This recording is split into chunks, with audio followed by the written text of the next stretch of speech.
اور میرے نبی رحمت کونین پر نازل ہونے والی کتاب میں اللہ نے واضح پیغام دیا، وَاعْتَصِمُوا بِحَبْلِ اللَّهِ، اللہ کی رسی کو مضبوطی سے تھامو، سارے کے سارے، وَلَا تَفَرَّقُوا، اور تفرقہ بازی میں مت مٹو، تفرقے بنیں گے۔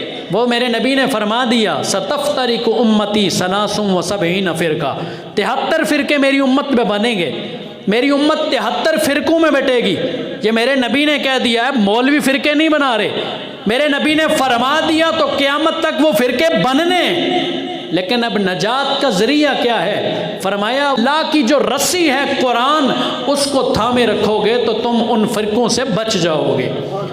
اور فرمایا کلہم فی النار، وہ 73 جو فرقے بنیں گے، فرمایا ان میں سے ہر فرقہ وہ جو نکل جائے گا جماعت سے وہ جہنم میں جائے گا، الا ملۃ واحدہ، فرمایا کہ جو جماعت کے ساتھ ہوں گے۔